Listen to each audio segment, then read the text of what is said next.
Hello friends, क्या हाल चाल है। ये रेलवे इंजीनियरिंग का लेक्चर नंबर 2 है। फर्स्ट लेक्चर में हमने डिस्कस किया था हिस्ट्री ऑफ रेलवेज़ के बारे में। अगर आपने वो लेक्चर नहीं देखा है, मैं उसका लिंक डिस्क्रिप्शन में डाल दूंगा। बाकी आप टेलीग्राम पे जाके सर्च कर सकते हो विजन हब सिविल, वहाँ पे आप सिविल इंजीनियरिंग चैनल आएगा, उसको ज्वाइन कर सकते हो। मैं डेली वहाँ एमसीक्यू पोस्ट करता हूँ, ठीक है। अब रेलवे इंजीनियरिंग को स्टार्ट करने से पहले हमको पता होना चाहिए कि रेलवे इंजीनियरिंग का फादर कौन है।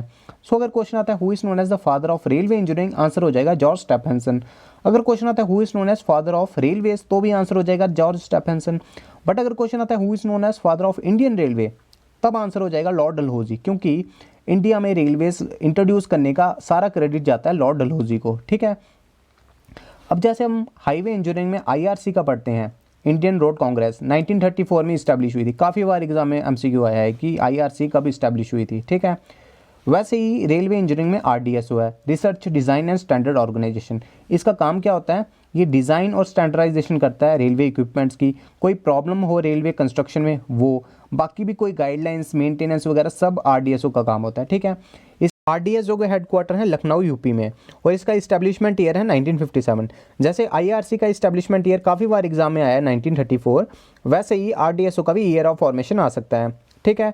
जब हम हाईवे इंजीनियरिंग पढ़ते हैं, हम आईआरसी के साथ साथ सीआरआरआई, आईआरटीडीए, हाईवे रिसर्च बोर्ड और भी काफ़ी इंस्टीट्यूट्स का पढ़ते हैं। वैसे ही हमने आरडीएसओ पढ़ लिया, इसके साथ साथ थोड़े और इंस्टीट्यूट्स का पढ़ लेते हैं, ठीक है।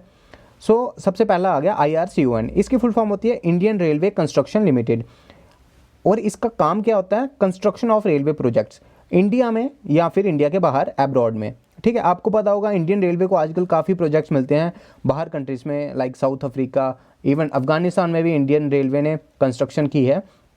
वैसी जगह जो भी कंस्ट्रक्शन का काम है वो सब आईआरसीयूएन देखता है, इसलिए इसको आजकल आईआरसीयूएन इंटरनेशनल भी कहते हैं।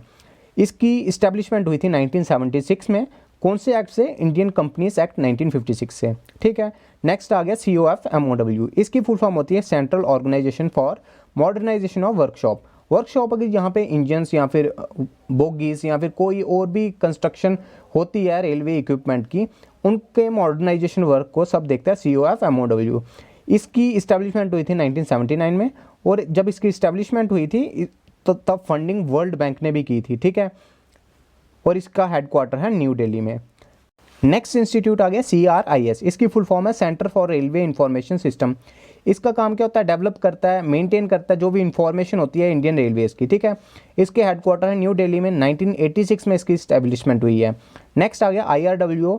इसकी फुल फॉर्म है इंडियन रेलवे वेलफेयर ऑर्गेनाइजेशन। ये इसकी इस्टेब्लिशमेंट कब हुई थी, 1989 में। हेडक्वार्टर का है न्यू दिल्ली में। इसका काम क्या होता है कि जो एम्प्लॉयज़ हैं जो रिटायर हो चुके हैं या अभी भी काम कर रहे हैं इंडियन रेलवेज़ में, उनकी हाउसिंग, उनके रहने की सुविधा का सब काम IRWO देखता है। इनने काफ़ी सिटीज़, काफ़ी टाउन्स में अपार्टमेंट बनाए हैं इंडियन रेलवे के एम्प्लॉयज़ के लिए, ठीक है। नेक्स्ट आ गया DFCCIL। इसकी फुल फॉर्म होती है dedicated freight corridor corporation of India limited. इसका काम क्या होता है कि प्लानिंग करता है, डेवलपमेंट करता है, कितने फाइनेंशियल रिसोर्सेज लगेंगे, कंस्ट्रक्शन, मेंटेनेंस वगैरह सब काम फ्राइट कॉरिडोर का DFCCIL देखता है। फ्राइट कॉरिडोर क्या हो गया, लाइक न्यू दिल्ली टू मुंबई लगा दो, जहाँ पे काफ़ी बल्क में गुड्स को ट्रांसपोर्ट करते हैं। फ्राइट का मतलब ये होता है कि जब गुड्स को बल्क क्वांटिटी में हम ट्रांसपोर्ट करते हैं, ठीक है। तो इसकी इस्टेब्लिशमेंट हुई थी 2006 में। एक्ट वही कंपनीज एक्ट 1956, ठीक है। नेक्स्ट अब हम पढ़ेंगे कि रेलवे लाइन कंस्ट्रक्ट कैसे होती है। सबसे पहले आता है कॉन्सेप्ट। कॉन्सेप्ट किस चीज़ का, कॉन्सेप्ट इसका कि हमको रेलवे लाइन चाहिए। अब उस रेलवे लाइन चाहने के कुछ रीजंस हो सकते हैं। फर्स्ट रीज़न है स्ट्रेटेजिक कंसिड्रेशन, मतलब कि दो कंट्रीज़ हैं, उनके बीच में अच्छे रिलेशंस नहीं हैं और उनको लगता है कि उनके बीच में वॉर हो सकती है, तो वो चाहेंगे कि उनके बॉर्डर के पास रेलवे लाइन हो, जिसकी वजह से जब वॉर हो तो वो easily weapons, soldiers, ammunition transport कर सकें हेडक्वार्टर या मेन लैंड से बॉर्डर वाले एरिया पे, ठीक है, चाहे वो रिमोट भी हो, ठीक है। नेक्स्ट आ गया लिंक करना ट्रेड सेंटर्स को, ठीक है। थर्ड आ गया कि अगर आप इंपोर्ट भी करते हो या एक्सपोर्ट करते हो, आपके जो पोर्ट्स हैं सी के पास, वहाँ पे काफ़ी जो गुड्स हैं वो आता है या आप ट्रांसपोर्ट करते हो, वहाँ पे लाने की रिक्वायरमेंट है, तो आप वहाँ पे भी ऐसे फीडर गेज यूज़ करके रेलवे लाइन बिछाना चाहोगे, ठीक है। नेक्स्ट आ गया कि अगर दो स्टेशन हैं उसके बीच में काफ़ी ज़्यादा डिस्टेंस है और आपको उसको कम करना है, तो उसके लिए भी हमको न्यू रेलवे लाइन बिछानी पड़ेगी। हमको अगर कोई ब्रांच लाइन कंस्ट्रक्ट करनी है, वो भी हो सकता है रीज़न, ठीक है। सो फैक्टर कौन कौन से इनको इन्फ्लुएंस करते हैं, एक तो कॉस्ट हो गई, दूसरी सेफ्टी, थर्ड हो गई स्पीड, ठीक है। इतना हो गया। अब हमको पता लग गया कि हमको रेलवे लाइन चाहिए, ठीक है। उसको अब हम जाते ही वहाँ पे कंस्ट्रक्शन स्टार्ट तो ना कर सकते हैं, हमको पहले सर्वे करने पड़ेंगे वहाँ पे। अब सर्वेस में सबसे पहले आता है रिकॉनिसेंस सर्वे। इसके भी दो टाइप्स हैं, एक हो गया ट्रैफिक रिकॉनिसेंस सर्वे, एक हो गया इंजीनियरिंग। ट्रैफिक में हम देखते हैं कि जो एरिया है जहाँ हमने रेलवे लाइन कंस्ट्रक्ट करनी है वहाँ पे पॉपुलेशन ग्रोथ कैसी है, वहाँ फेस्टिवल कौन कौन से सेलिब्रेट होते हैं, वहाँ की एग्रीकल्चर कैसा है, वहाँ पे कितना एक्सपोर्ट कर सकते हैं, कितना पोटेंशियल है उस एरिया का, ठीक है। बाकी हम कि कितना ट्रैफिक बढ़ सकता है उस एरिया में, वो हम स्टडी करते हैं। और इंजीनियरिंग रिकॉनिसेंस में क्या करते हैं, हम देखते हैं कि फिजिकल फीचर्स कैसे हैं कंट्री के, ठीक है। वहाँ पे सॉइल कैसी है, सॉइल की करैक्टरिस्टिक्स पढ़ते हैं, ठीक है। तो इसमें हम इंस्ट्रूमेंट कौन से यूज़ करते हैं, इसमें इंस्ट्रूमेंट करते हैं जो हमें ईजिली और रैपिडली रिजल्ट दे, चाहे इतनी प्रिसाइज रीडिंग ना भी दें वो, बट हमको इन शॉर्ट टाइम दें वो, ठीक है। और रिकॉनिसेंस सर्वे में हम क्या करेंगे, जो हमारी डेस्टिनेशन है वहाँ तक हम मैक्सिमम जितनी रूट्स फाइंड कर सकेंगे वो करेंगे, और फिर उन रूट्स में हम प्रीलिमिनरी सर्वे में सर्वे करेंगे, ठीक है। इस बार हम सर्वे थोड़ी प्रिसीजन के साथ करेंगे, थोड़ी एक्यूरेसी के साथ करेंगे कि हमको बेटर रिजल्ट मिले, और हम जो हमने रूट्स फाइंड की हैं 5-6 जितनी भी होंगी उनमें से हम एक बेस्ट रूट फाइंड कर सकें जिसमें कम से कम कॉस्ट और बेस्ट अलाइनमेंट हो उसकी। मतलब कि जिस अलाइनमेंट में कम टनल्स हो, कम ब्रिजेस आएँ, और जितनी एक्सकवेशन कर रहे हैं उतनी ही फिलिंग हो जाए, ठीक है। वैसे ही हम रूट फाइंड करेंगे प्रीलिमिनरी सर्वे में। और प्रीलिमिनरी सर्वे में हम क्या करते हैं, जो रेलवे लाइन है उसके 150 मीटर इस साइड और 150 मीटर इस साइड, दोनों साइड हम क्रॉस सेक्शनिंग करते हैं और कंटूर मैप ड्रा करते हैं।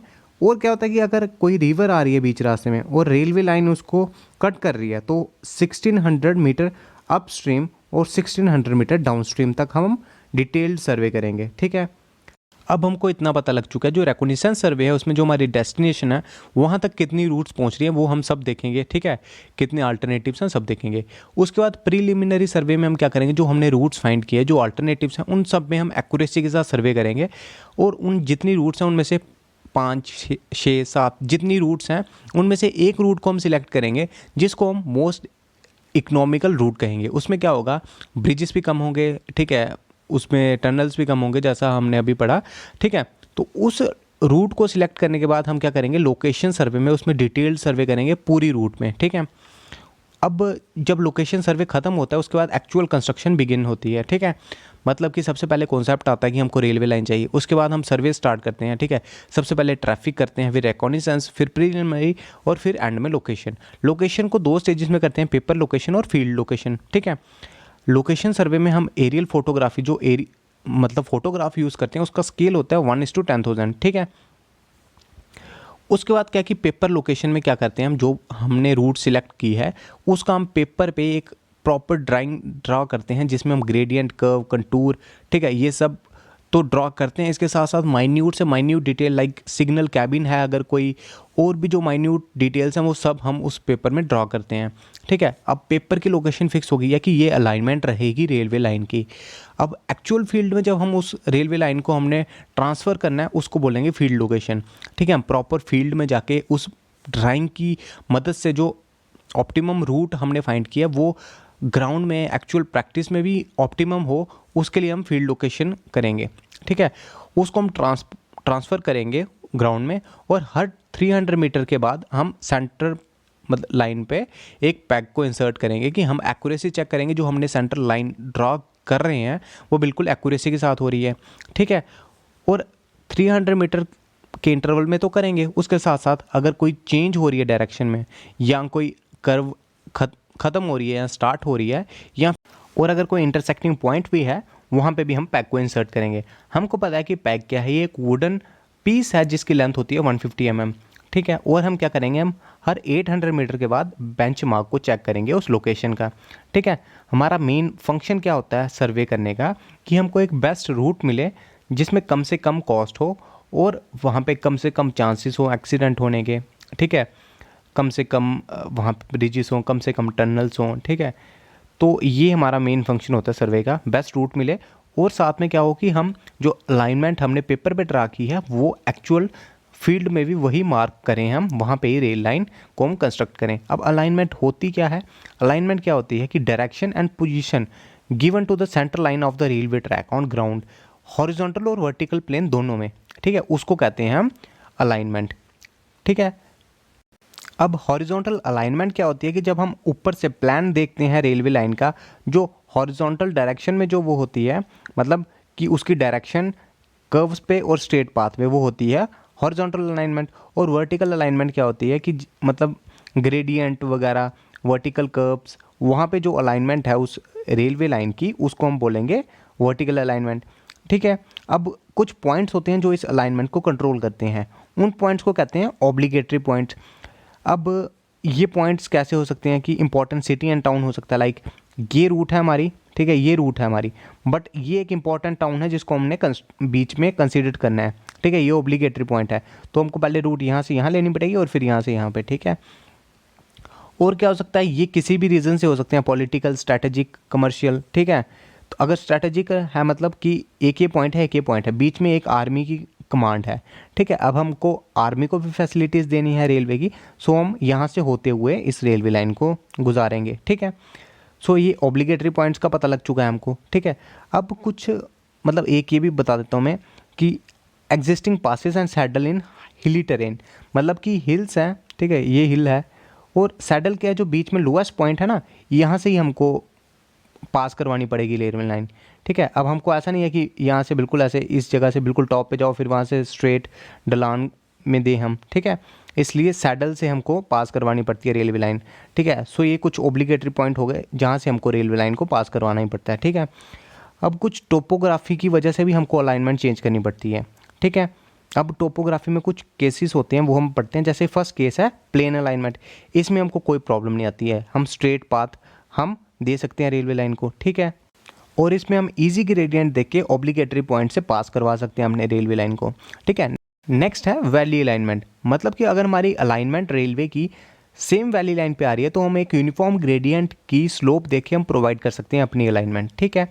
नेक्स्ट आगे क्रॉस स्लोप अलाइनमेंट, अगर हमारी रेलवे लाइन की अलाइनमेंट दो या दो से ज़्यादा वाटरशेड को क्रॉस कर रही है तो हमको क्रॉस स्लोप अलाइनमेंट देनी पड़ती है, ठीक है। इसमें हमने एक ही चीज़ याद रखनी है कि इसमें सैग्स और सबमिट्स होते हैं, ठीक है। नेक्स्ट आ गई माउंटेन अलाइनमेंट, इसमें क्या है कि हमको आर्टिफिशियली अपनी जो लेंथ है, अगर समझ लो ए पॉइंट है और बी पॉइंट है, हम यहाँ पे इनको सीधी लाइन दे सकते हैं, बट हम इसमें अपनी जो लेंथ है उसको बढ़ा के हम आर्टिफिशियली बढ़ाते हैं, क्योंकि अगर हम जो शॉर्टेस्ट रूट है वो करें तो उसमें काफ़ी ज़्यादा मतलब स्टीप स्लोप हो सकती हैं या फिर काफ़ी ज़्यादा इम्बैकमेंट करनी पड़ेगी हमको, वो काफ़ी कॉस्टली हो जाएंगे, इसलिए हमको आर्टिफिशियली अपनी लेंथ बढ़ानी पड़ती है, जिसको कहते हैं डेवलपमेंट मेथड, ठीक है। अब डेवलपमेंट मेथड 3 टाइप का होता है, ठीक है। तो फर्स्ट डेवलपमेंट मेथड आ गया जिगजैग लाइन मेथड, इसमें क्या होता है कि जो हमारी रेलवे अलाइनमेंट लाइन है उसको हम पहले राइट एंगल पे चेंज करते हैं, उसके बाद 180 डिग्री हॉर्स शू पैटर्न में हम उसको चेंज करते हैं एलिवेशन गेन करने के लिए, ठीक है। जैसे ये हमारी लाइन है, इसमें हमने पहले तो 90 डिग्री पे चेंज की अपनी लाइन, उसके बाद फिर यहाँ पे 180 डिग्री पे चेंज की एलिवेशन गेन करने के लिए, ठीक है। सो फिर हम यहाँ से इसको आगे कंटिन्यू कर देंगे। नेक्स्ट आगे स्विच बैक मेथड, इसमें क्या होता है कि लिटरली हमें ट्रेन को स्टॉप करना पड़ता है, ठीक है। इसमें क्या होता है, जैसे ये रेलवे लाइन है, ठीक है, हमने यहाँ से ट्रेन स्टार्ट की, यहाँ से चली और यहाँ पे बी पे पहुँची, इसको कहते हैं स्विच पॉइंट, एक ए स्विच पॉइंट है, एक बी स्विच पॉइंट है। मतलब कि क्या होगा कि मतलब यहाँ से ट्रेन स्टार्ट हुई, यहाँ पे चली और यहाँ पे हम ये पहले आगे जाएगी यहाँ तक, फिर यहाँ पे स्टॉप करेगी और फिर यहाँ से वापस यहाँ पे जाएगी। आपको पता है कि 2 इंजन प्रोवाइड करते हैं जनरली, अगर माउंटेनियस टेरेन है तो हम 2 इंजन प्रोवाइड करते हैं, ठीक है। सो फिर ये यहाँ पे आगे तक जाएगी, फिर यहाँ से इधर आगे जाएगी, फिर यहाँ से फिर ये यहाँ से ऊपर को जाएगी, ठीक है। तो लिटरली एक यहाँ पे स्टॉप करना पड़ेगा ट्रेन को, एक बार यहाँ पे स्टॉप होके फिर वापस आगे जाना पड़ेगा, ठीक है। इस मेथड को कहते हैं स्विच बैक अलाइनमेंट, ठीक है। तो हमारी ये अलाइनमेंट भी हो गई।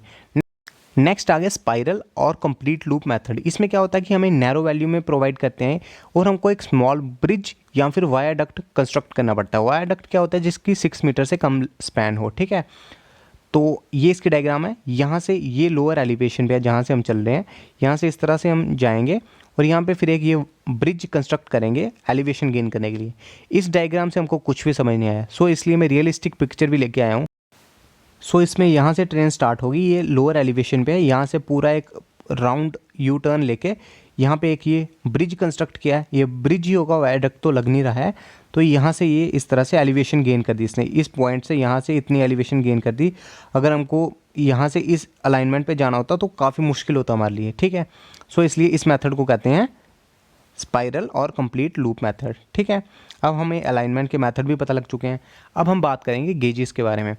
इंडिया में जनरली 3 गेज प्रोवाइड करते हैं, वो हम आगे पढ़ते हैं।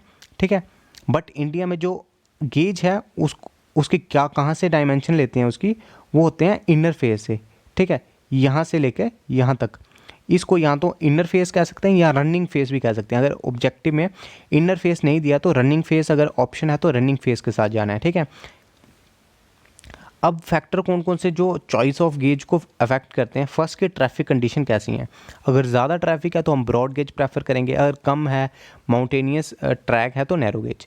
अब कॉस्ट ऑफ ट्रैक भी, अब अगर हमारे पास फंड्स ज़्यादा हैं तो हम कंस्ट्रक्ट कर सकते हैं ब्रॉड गेज, अगर हमारे पास फंड्स कम हैं तो हमको एक नैरो गेज ही प्रोवाइड करनी पड़ेगी।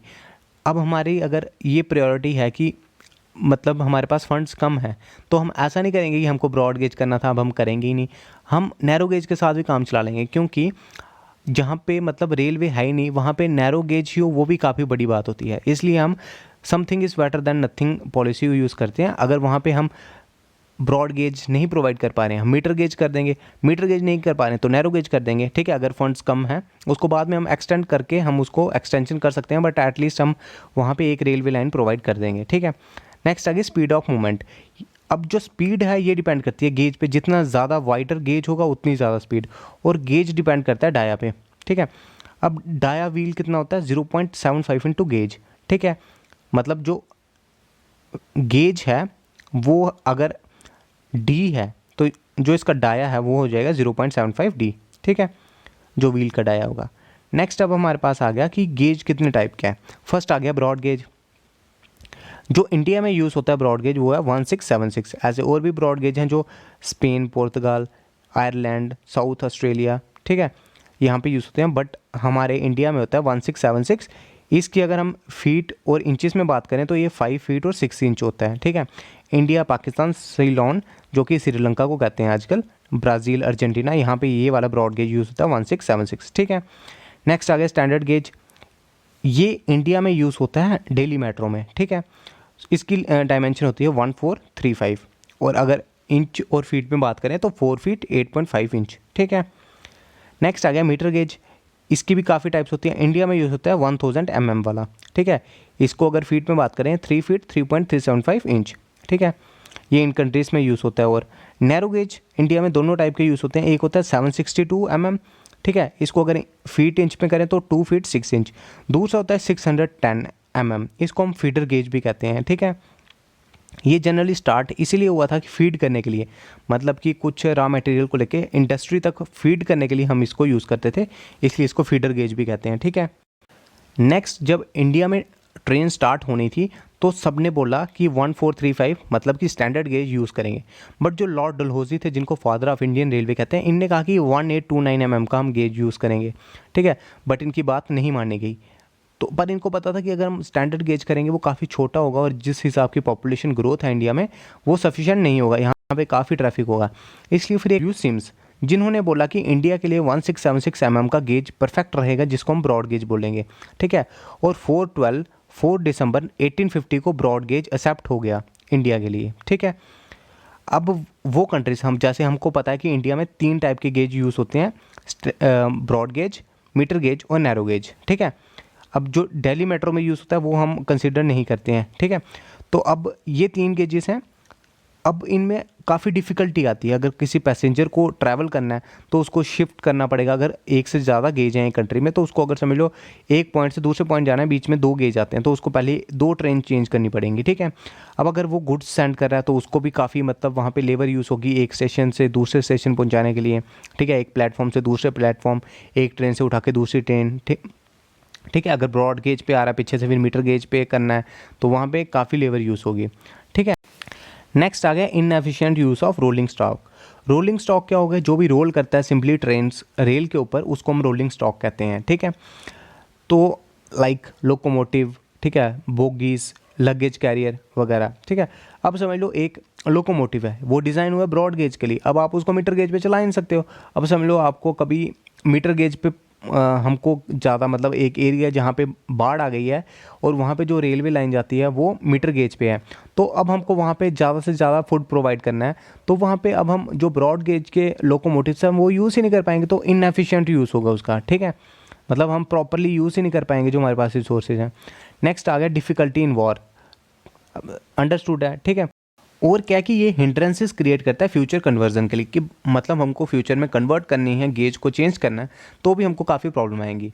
और जो प्रॉब्लम क्रिएट होती है नॉन यूनिफॉर्मिटी ऑफ गेज के कारण, उस चीज़ को कहते हैं ब्रेक ऑफ गेज, ठीक है। नेक्स्ट क्या कि 1 अप्रैल 1992 में पीवी नरसिम्हा राव, जो उस टाइम प्राइम मिनिस्टर थे इंडिया के, उन्होंने लॉन्च किया प्रोजेक्ट यूनिगेज इंडिया में, क्योंकि इससे पहले काफ़ी पोर्शन मीटर गेज में था इंडियन रेलवेज़ का, काफ़ी नैरो गेज में, काफ़ी ब्रॉड गेज में। सो अब यूनिफॉर्मिटी लाने के लिए इन्होंने प्रोजेक्ट यूनिगेज को स्टार्ट किया, और इस प्रोजेक्ट में बोला गया कि 6000 मीटर गेज के ट्रैक को हमने ब्रॉड गेज में कन्वर्ट करना है, ठीक है। और क्या था इसमें, जो फर्स्ट रेलवे लाइन थी जो कन्वर्ट हुई मीटर गेज से ब्रॉड गेज में, वो थी गुवाहाटी टू लुमदिंग, ठीक है। ये जनवरी 1994 में कंप्लीट हुई। 1992 में प्रोजेक्ट स्टार्ट हुआ और 2 साल के बाद कन्वर्ट हो गई ये लाइन गुवाहाटी टू लुमदिंग, ठीक है। नेक्स्ट, अब जो प्रोजेक्ट यूनिगेज है ये अभी भी कंटिन्यू है, अभी भी चल रहा है, और काफ़ी सारे ट्रैक्स जो अभी कंप्लीट हो रहे हैं और जो अभी कंप्लीट होने हैं, ठीक है। ये प्रोजेक्ट अभी भी चल रहा है, यूनिगेज प्रोजेक्ट। नेक्स्ट आ गया लोडिंग गेज। हमको ब्रॉड गेज, मीटर गेज और नैरो गेज का पता है, बट लोडिंग गेज और कंस्ट्रक्शन गेज क्या है ये हमको नहीं पता है। सो लोडिंग गेज में क्या होता है कि एक वर्टिकल पोस्ट होती है जिसके साथ एक हॉरिजॉन्टल आर्म लगी होती है, जिसके साथ क्या होता है कि एक स्टील आर्म कनेक्टेड होती है। हमको रेल को इसके अंदर से पास करवाना पड़ता है, तो ये मैक्सिमम हाइट भी हो गई और मैक्सिमम विड्थ भी हो गई एक ट्रेन की, ठीक है। सो अगर इससे ज़्यादा डायमेंशन हुई ट्रेन की, तो हमको वहाँ पे ही स्टॉप करके उसके डायमेंशन को चेंज करना पड़ेगा।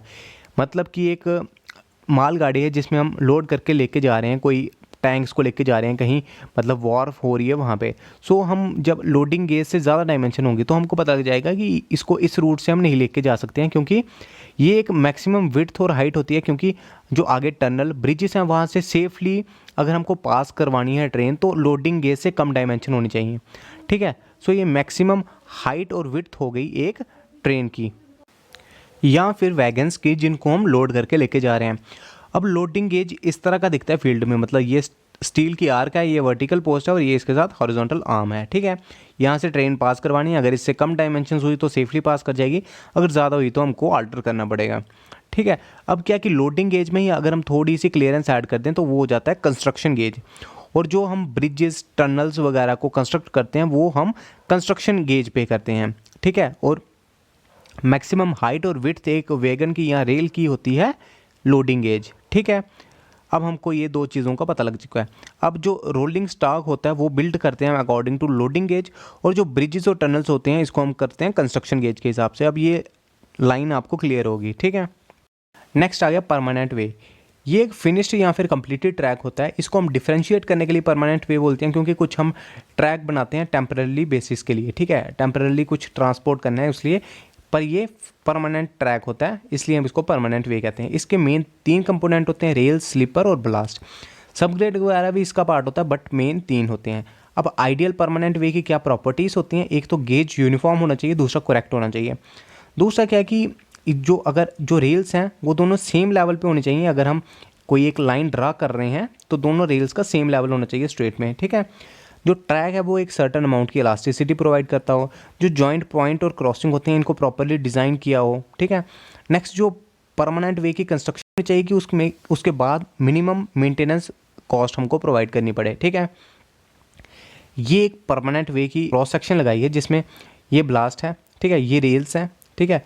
यहाँ पे इसके नीचे ये जो पोर्शन है इसको बोलते हैं स्लीपर्स, ठीक है। ये वाला पोर्शन ये स्लीपर है, ये ब्लास्ट है, ठीक है, और इसके नीचे थोड़ा सा ब्लास्ट भी दिया हुआ है। अब हमको 2 चीज़ें याद रखनी है। जो इम्पैक्टमेंट है, पहले ये इम्पैक्टमेंट है, कटिंग में है, अगर हम कट कर रहे हैं किसी रॉक को और रास्ता बना रहे हैं उसको कटिंग बोलेंगे।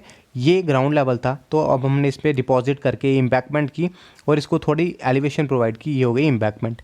जो इम्पैक्टमेंट है इसकी हम रेशो रखते हैं वो होती है 2:1, मतलब 2 हॉरिजॉन्टल 1 वर्टिकल।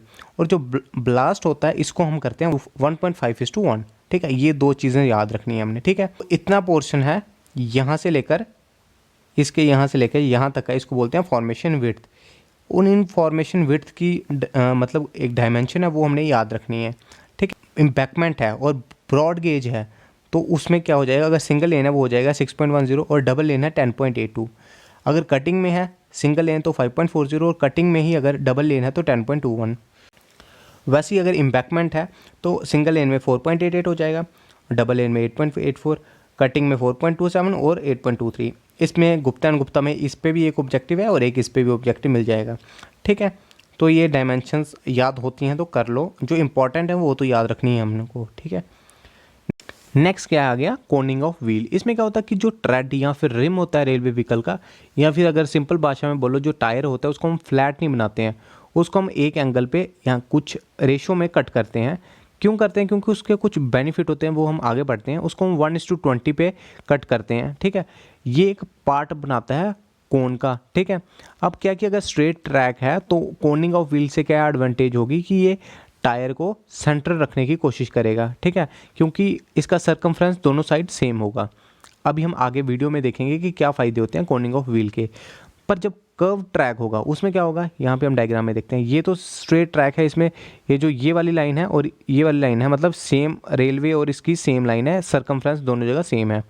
बट जैसे अब यहाँ से इस तरह का कर्व है, ठीक है, राइट कर्व है, ट्रेन इस तरह से मूव कर रही है। जो ये टायर है इसका जो ये वाली मतलब टायर का जो मैक्सिमम सरकमफ्रेंस आएगा, जो रेल के ऊपर होगा वो मैक्सिमम सरकमफ्रेंस होगा, और यहाँ पे मिनिमम सरकमफ्रेंस होगा। जैसे ये पार्ट है ना, यहाँ पे मिनिमम सरकमफ्रेंस है, इस जगह पे मिनिमम सरकमफ्रेंस है इस टायर का, और यहाँ पे मैक्सिमम है। सो आउटर व्हील को ज़्यादा ट्रैवल करना पड़ेगा, इसको कम करना पड़ेगा। ठीक है, जैसे हम देख सकते हैं यहाँ पे, जैसे ये व्हील है यहाँ से इसको ज़्यादा ट्रैवल करना पड़ा है, इसको कम करना पड़ेगा। इसलिए यहाँ पे मैक्सिमम सरकमफ्रेंस चाहिए इस जगह पे, और यहाँ पे कम सरकमफ्रेंस चाहिए। इसलिए कोनिंग का ये फ़ायदा होगा कि आउटर साइड पे हमको ज़्यादा सरकमफ्रेंस चाहिए, इसलिए यहाँ पे ज़्यादा सरकमफ्रेंस दिया जा रहा है, और यहाँ पे कम चाहिए तो यहाँ पे कम दे रहे हैं। ठीक है, ये फ़ायदा हो जाएगा कोनिंग ऑफ व्हील का जब कर्व ट्रैक होगा। ठीक है, जब हमारा सिलेंड्रिकल ट्रेड होगा तो ये अपने आप को सेंटर नहीं कर पाएगा, जिसकी वजह से ये जैम हो जाएगा कर्व नेगोशिएट करते और डिरेल हो जाएगा। ठीक है, अब जब हम कोनिकल यूज़ करेंगे तो ये ईजिली अपने आप को सेंटर भी कर देगा जब कर्व्स नेगोशिएट करेंगे। जैसा कि हमने देखा, तो ये हम वीडियो में देख पा रहे हैं, तो ये ईजिली नेगोशिएट कर पाएगा कर्व्स को। ठीक है, अब एडवांटेजेस क्या है कि ये ईजिली स्मूथली जो कर्व्स हैं उनको नेगोशिएट करने में हेल्प करेगा, ट्रेन को सेंटर रखेगा, स्लिपिंग से बचाएगा। ठीक है, अब इसके डिसएडवांटेजेस क्या हैं। डिसएडवांटेजेस इसके हैं कि एक तो ये हॉरिजॉन्टली फोर्स प्रोवाइड करेगा इनर एज पे। ठीक है, जिसकी वजह से जो रेल है उसमें वियर एंड टियर क्विकली होगा। ठीक है, अब हम इस डिसएडवांटेज को टैकल करने के लिए रेल को भी टिल्ट कर देंगे इनवर्ड, मतलब जैसे ये स्ट्रेट ऐसे होगी बट ये कुछ एंगल पे टेढ़ी की हुई है, इसको भी टेढ़ा किया हुआ है 1:20 पे। ठीक है, डायमेंशंस मतलब ये जो रेशो है 1:20 ही होगी। ठीक है, तो इसमें क्या है कि इनवर्ड टिल्ट करेंगे। अब इसको हम दो तरीके से कर सकते हैं, या तो एडजिंग कर दें स्लीपर की, या फिर कैंटेड बेस प्लेट हम प्रोवाइड कर दें। एडजिंग क्या होगा कि जैसे ये स्लीपर ऐसे स्ट्रेट ही इस तरह से होना था, ठीक है, इस तरह से स्ट्रेट होना था, पर इसको हमने स्ट्रेट की बजाय यहाँ पे एक ग्रूव प्रोवाइड कर दिया है। ठीक है, जिसकी वजह से ये इनवर्ड टिल्ट हो गया है, ये रेल ये भी इनवर्ड टिल्ट हो गई है। ठीक है, जिसकी वजह से एडजिंग की वजह से हम टिल्ट कर देंगे रेल को। अगर हमने एडजिंग नहीं करनी है तो हम ये इस तरह की कैंटेड बेस प्लेट प्रोवाइड करेंगे, जिससे हम रेल को इनवर्ड टिल्ट करवा देंगे 1:20 पे। ठीक है,